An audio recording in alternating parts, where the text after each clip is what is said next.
Friends, welcome back to the channel. তোমরা যে যেখান থেকে দেখছো তাদেরকে অসংখ্য ধন্যবাদ জানিয়ে আমি আজকে আমার ভিডিওটা শুরু করছি। আজকে আমার রেসিপি বেগুন সুন্দরী। তো বেগুন সুন্দরী বানানোর জন্য অবশ্যই আমাদের বেগুনের প্রয়োজন। তো এখানে রয়েছে বেগুনটাকে আমি ঠিক এরকম করে লম্বা করে এরকম করে কেটে নিয়েছি। দেখতে পাচ্ছ তোমরা? ঠিক এরকম করে বেগুনটাকে আমি কেটে নিয়েছি। এবার বেগুন সুন্দরী রেসিপিটা বানানোর জন্য আর যেগুলোর প্রয়োজন হচ্ছে সেগুলো হলো পেঁয়াজ বাটা, এখানে রয়েছে পোস্ত বাটা, আর রয়েছে টমেটো কুচি, ধনের গুঁড়ো, জিরের গুঁড়ো, নুন আর হলুদ। কড়াইতে আমি দিয়ে দিয়েছি সর্ষের তেল, আর আমাদের সর্ষের তেল একদম গরম হয়ে গেছে। এবার আমি বেগুনগুলোকে আস্তে আস্তে করে ছেড়ে দেবো।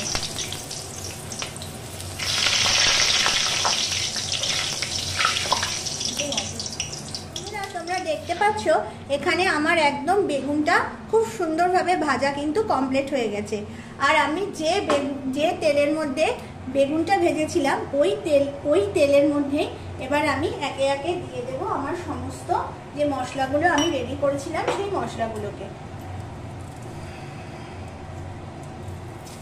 এখানে আমি কড়াইয়ের মধ্যে দিয়ে দিয়েছি গোটা এলাচ আর দারচিনি ফোড়নে। এবার আমাদের দারচিনি, এলাচ, দারচিনি ফোড়ন কমপ্লিট। এবার আমি এর মধ্যে দিয়ে দেবো একেবারে মিহি করে বেটে রাখা পেঁয়াজ,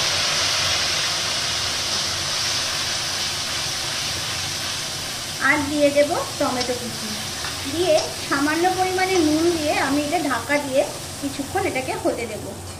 আমি এর মধ্যে দিয়ে দেবো একে একে পোস্ত বাটা,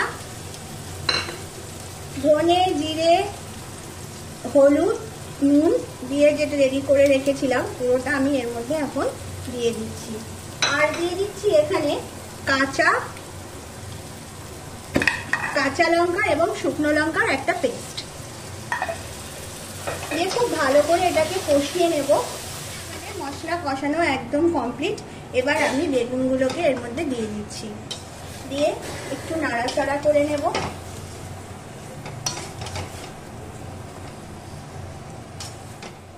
এর মধ্যে দিয়ে দিচ্ছি সামান্য পরিমাণে গা মাখা জল,